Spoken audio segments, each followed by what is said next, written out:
जय श्री कृष्णा। राधे राधे दोस्तों। तो दोस्तों, अक्षय तृतीया कब है और अक्षय तृतीया के दिन हमें कौन कौन से ऐसे कार्य हैं जो भूल कर भी नहीं करना चाहिए, क्योंकि ये साल भर में एक बार बैसाख के महीने में अक्षय तृतीया ये आती है।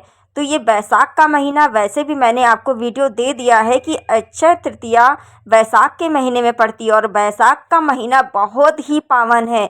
जितना आप इसमें नारायण विष्णु और माता लक्ष्मी की पूजा आराधना करते हैं, उतना ही आपको इसका पुण्य फल की प्राप्ति हो जाती है दोस्तों। तो अक्षय तृतीया पर वृंदावन में बिहारी के भी चरणों के दर्शन आज के ही दिन कराए जाते हैं, मतलब अक्षय तृतीया पर ही कराए जाते हैं। तो अक्षय तृतीया का विशेष महत्व है पूजा पाठ करने का। जितना आप, जैसे कि धनतेरस होता है ना, आप अच्छी अच्छी चीज़ें आप घर में लाते हो, उसी तरीके से ये अक्षय तृतीया का भी दिन होता है। और अक्षय तृतीया पर जितनी आप लक्ष्मी की आराधना करते हैं, पूजा पाठ करते हैं, उसका फल आपको पूरे साल देखने को ज़रूर से ज़रूर मिलता है दोस्तों। और कुछ ऐसे कार्य हैं जो भूल कर भी अक्षय तृतीया पर हमें नहीं करने चाहिए, क्योंकि इससे पूरे साल फिर हमको पछताना पड़ता है। और वो गलतियां, ऐसा बताया गया है कि अक्षय तृतीया पर आप जो भी करेंगे उसका पूरा फल आपको पूरे साल देखने को मिलेगा। आप अच्छा करेंगे तो अच्छा मिलेगा, बुरा करेंगे तो बुरा मिलेगा। इसलिए अक्षय तृतीया का विशेष महत्व है। जितनी आप लक्ष्मी की आराधना करना चाहते हैं, जितनी पूजा पाठ सारा दिन करना चाहते हैं अक्षय तृतीया पर, उतनी ही करें दोस्तों। तो चलिए दोस्तों, जान लेते हैं कि अक्षय तृतीया पर हमें भूल कर भी कौन कौन से कार्य नहीं करने चाहिए, क्योंकि ये बहुत ज़रूरी है जानना दोस्तों। तो चलिए दोस्तों, आप जान लेते हैं। और दोस्तों, अगर मेरा वीडियो थोड़ा भी पसंद आए तो प्लीज़ एक लाइक मार दीजिएगा। और अगर आप चैनल पर पहली बार आए हैं, अभी तक आपने चैनल को सब्सक्राइब नहीं किया है, तो आप सभी से एक छोटी सी रिक्वेस्ट है दोस्तों, चैनल को ज़रूर से ज़रूर सब्सक्राइब कर लीजिएगा। और कमेंट में जय माँ लक्ष्मी लिखना बिल्कुल मत भूलना दोस्तों। चलिए दोस्तों, जान लेते हैं कि अक्षय तृतीया के दिन भूल कर भी हमें कौन कौन सी गलतियां नहीं करनी है दोस्तों, क्योंकि ये अक्षय तृतीया का दिन बहुत ही विशेष है। तो दोस्तों, सबसे पहली बात ये है कि अक्षय तृतीया जिस दिन भी होगी, मैं आगे बताऊंगी आपको, उस दिन घर में लड़ाई झगड़े नहीं करने हैं आपको। भूल कर भी, चाहे वो पुरुष हो चाहे वो महिला हो, भूल कर भी आप लोगों को घर में टुनफुस नहीं करनी है। लड़ाई झगड़ा थोड़ा सा भी नहीं होने देना है, क्योंकि अगर जब आप लड़ाई झगड़ा करते हो ना, पूरे साल वो जाता है, पूरे साल वही होगा आपके घर में। इसलिए अगर कोई करता भी है तो आप मौन रहना उस दिन। जितना आप मौन रहोगे उतना ही आपके लिए अच्छा है, बेहतर है। ज़िंदगी अगर अच्छी बनानी है तो कुछ ऐसी तिथियां होती हैं जिनको हमें विशेष कार्य करना चाहिए। तो उस दिन भूल कर भी आप लोग घर में टुनफुस नहीं होने देना है। लड़ाई झगड़ा कतई किसी से नहीं करना है, चाहे वो पड़ोसी से हो, चाहे वो अपने घर में हो। इसलिए कोई भी ऐसा कार्य ना करें जिससे कि घर में कलह कलेश हो, लड़ाई झगड़ा हो। तो ये जान गए होंगे, पहला नियम यही है कि बिल्कुल भी आप लोग घर में शांति बना के रखना है, मौन रहना है, जितना हो सके शांति रहना है, क्योंकि माता लक्ष्मी को शांति बहुत पसंद है। जितना आप घर में माहौल शांत रखेंगे, उतना ही आपके घर में लक्ष्मी प्रवेश करेगी, लक्ष्मी रुकेगी। ठीक है दोस्तों, तो सबसे पहला नियम ये हो गया। दूसरा नियम जान लेते हैं। देखिए, खरीदारी का विशेष महत्व है अक्षय तृतीया पर। तो आप अपने घर में कोई भी धारदार वस्तु, जैसे चाकू हो गया, छुरी हो गया, या फिर पेचकस हो गया, या सुई हो गई, ऐसे कोई भी धारदार वस्तु आपको घर में खरीद कर नहीं लाना है उस दिन। भूल से भी, जैसे आप धनतेरस पर नहीं खरीदते हो, वैसे अक्षय तृतीया पर भी भूल कर भी ये काम ना करें आप लोग। ठीक है, तो आप लोगों को धारदार वस्तु कोई भी चीज़ें नहीं खरीदनी है। ठीक, चलिए अगले नियम की बात कर लेते हैं। देखिए, स्टील में भी लोहा मिला होता है, तो लोहा और स्टील की खरीदारी आपको बिल्कुल भी नहीं करनी है अपने घर में। अगर आप चाहते हैं कि आप पूरा साल आपका घर में सुख समृद्धि बनी रहे, तो आप लोहे से संबंधित, जैसे तवा हो गई, कढ़ाई हो गई, स्टील का कोई भी सामान हो गया, मत खरीदिएगा आज के दिन अक्षय तृतीया पर। ठीक है, अक्षय तृतीया पर ये चीज़ें बिल्कुल भी आपको नहीं खरीदनी है। और देखिए, एल्युमिनियम का बर्तन बिल्कुल भी शुभ नहीं है, इसलिए एल्युमिनियम का बर्तन भी आप लोगों को नहीं खरीदना है।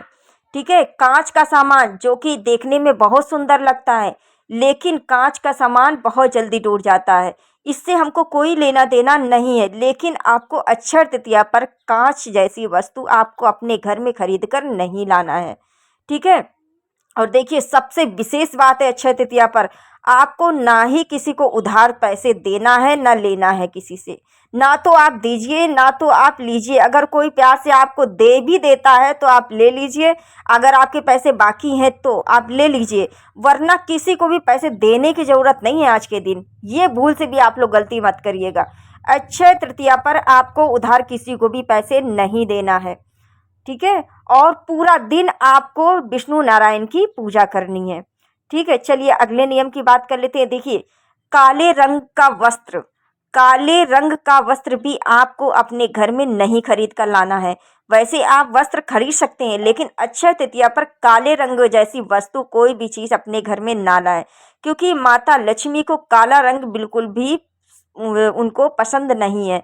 इसलिए काला रंग की चीज़ें, जैसे काले वस्त्र हो गए या कोई भी चीज़ काली चीज़ हो गई, उसको अपने घर में बिल्कुल भी अक्षय तृतीया पर मत लाइएगा, ठीक है। और देखिए, सबसे विशेष बात है, अगला नियम जान लेते हैं। देखिए, अक्षय तृतीया पर जितना हो सके आप किसी की भी बुराई मत करिएगा, किसी की भी बुराई, चुगली वगैरह इन सब चीज़ों में बिल्कुल मत पड़िएगा। जितना हो सके अपने घर में लक्ष्मी की पूजा करिए, आराधना करिए, नारायण के साथ में करनी है, क्योंकि ये वैशाख का महीना नारायण और लक्ष्मी दोनों को प्राप्त है। ये पावन महीना बताया गया है शास्त्रों के अनुसार, इसलिए आप लोग नारायण लक्ष्मी की खूब आराधना पूजा करिए और पीपल के पेड़ की पूजा ज़रूर से ज़रूर करिए। इस महीने पूरा जो है वैशाख के महीने जो है नारायण और माता लक्ष्मी दोनों लोग ये पीपल के पेड़ में विराजमान रहेंगे। तो जितनी आप पूजा कर सकते हैं उतनी आज आपको पूजा करनी है, ठीक है। शुद्ध सात्विक भोजन करना है, जैसे कि मैंने पहले भी वीडियो में बताया है कि शुद्ध सात्विक तरीके से रहिए और भोजन करिए। मांस मंदिरा का प्रयोग इस महीने में नहीं किया जाता है। जितना ही आप शुद्ध सात्विक तरीके से भोजन करेंगे उतनी ही माता लक्ष्मी आपके घर में प्रवेश करेंगी, ठीक है। और देखिए, सोना चांदी तो सबकी बात नहीं है, लेकिन आप कुछ भी ऐसा कार्य करिए जो आपके लिए अच्छा हो, आपके लिए शुभ हो, ठीक है। तो किसी की बुराई, चुगली और इन सब चीज़ों में नहीं पड़ना है। आप अपने घर में अपने शुद्ध सात्विक तरीके से, सादे तरीके से आपको रहना है और किसी से भी लड़ाई झगड़ा वगैरह नहीं करना है, ठीक है दोस्तों। तो चलिए अब जान लेते हैं कि अक्षय तृतीया कब है और कब से शुरू हो रही है, कब समाप्त हो रही है, अक्षय तृतीया हम कब मनाएंगे, ठीक है। तो देखिए, अक्षय तृतीया जो शुरुआत हो रही है वो 19 अप्रैल को सुबह 10:49 से, 19 अप्रैल को सुबह 10:49 से इसकी रविवार को शुरुआत होगी और इसकी समाप्ति कब होगी? सोमवार 7:27 पर समाप्त हो जाएगी। मतलब सोमवार सुबह 7:27। वैसे तो उदया तिथि के अनुसार माने तो सोमवार को ही अक्षय तृतीया मिल रही है, लेकिन पूजा करने का शुभ संयोग नहीं मिल पा रहा है इसमें, ठीक है। तो इसलिए रविवार को ही आप लोगों को पूरा दिन अक्षय तृतीया रहेगी। रविवार को पूरा दिन अक्षय तृतीया रहेगी। आप लोग रविवार को ही अक्षय तृतीया मनाएंगे। पूरा दिन अक्षय तृतीया रहेगी। उसी दिन आपको खूब अच्छे से पूजा आराधना करनी है, अच्छे से तैयार होना है और विष्णु भगवान और माता लक्ष्मी की पूजा आराधना करनी है।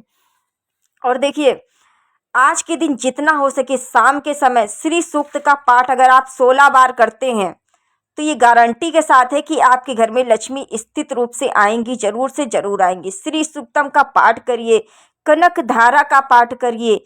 कनक धारा का पाठ सोने से संबंधित है। जितना आप सोना खरीदते हो ना, कनक धारा स्त्रोत का पाठ कर लोगे, उससे ही आपको पुण्य फल की प्राप्ति हो जाएगी दोस्तों। तो चलिए अब जान लेते हैं कि हमें कौन कौन सी चीज़ें खरीदनी चाहिए। देखिए, सोना चांदी तो सभी लोग बताते हैं सोना चांदी खरीदिए, वो आपकी यथाशक्ति है, आप खरीद सकते हैं तो बिल्कुल खरीदिए, ठीक है। आज के दिन अक्षय तृतीया पर मिट्टी का पात्र अगर कोई घड़ा भर के लाते हैं या छोटा सा ही लाते हैं और उसमें कोई सिक्का या चावल भरकर खुद से बाहर से ही खरीद कर अपने घर में लाते हैं तो ये बहुत ही अच्छा शुभ संयोग है, ठीक है। और चावल आज के दिन जितना हो सके चावल खरीदिए, घर में धनिया खरीदिए, हल्दी खरीदिए, चने की दाल खरीदिए, नमक खरीदिए, जौ खरीदिए। ये सब आपके लिए बिल्कुल शुभ है। आप सोना चांदी जरूर नहीं कि सोना चांदी खरीदिए, श्री सूक्तम कनकधारा का पाठ करिए और जितनी चीज़ें मैंने बताई हैं इन चीज़ों को खरीदिए। दक्षिणावर्ती शंख नहीं है आपके घर में मंदिर में तो ज़रूर खरीदिए, ठीक है। नया वस्त्र भी आप खरीद सकते हैं, लेकिन काला नहीं होना चाहिए। और आज के दिन कोई भी अगर आप नया काम शुरू करेंगे तो सबसे बेस्ट, इससे बेहतर कोई दिन ही नहीं होगा।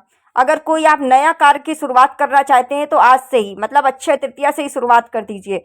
और देखिए, दान पुण्य का बहुत ही विशेष वो है। जितना आपसे दान नहीं निकालना है आपको, आप क्या करना है, आपको पानी दान, मतलब बैसाख के महीने में जितना आप शरबत पिलाते हैं, जितने घर में वर्कर हैं या बाहर कोई आपके कारोबार में कोई वर्कर लगे हुए हैं काम करने वाले, तो आप उनको जितना हो सके शरबत बना के पिलाइए। जितना हो सके पानी वाले फल जो होते हैं उनको नारियल पानी पिलाइए। मतलब पानी का जितना आप हो सके दान करिए, उससे भी आपको शुभ फल की प्राप्ति होगी। तो जितना हो सके आज आपको पानी से जुड़ी हुई, पानी, वैशाख के महीने में पानी का बहुत महत्व है, जितना हो सके पानी का दान पुण्य करते रहिए और अक्षय तृतीया पर जरूर से जरूर करिए, ठीक है दोस्तों। तो सभी बातें मैंने आपको समझा दिया है दोस्तों। अगर चैनल पर पहली बार आए हैं तो प्लीज़ चैनल को सब्सक्राइब कर लीजिएगा। और मेरा वीडियो दोस्तों थोड़ा भी पसंद आता है तो प्लीज़ एक लाइक मार कर जाइएगा, क्योंकि आपके एक लाइक, एक सब्सक्राइब से हमें बहुत ही अधिक हिम्मत और प्रेरणा मिलती है दोस्तों। और कमेंट में जय माँ लक्ष्मी लिखना बिल्कुल मत भूलना। चलिए।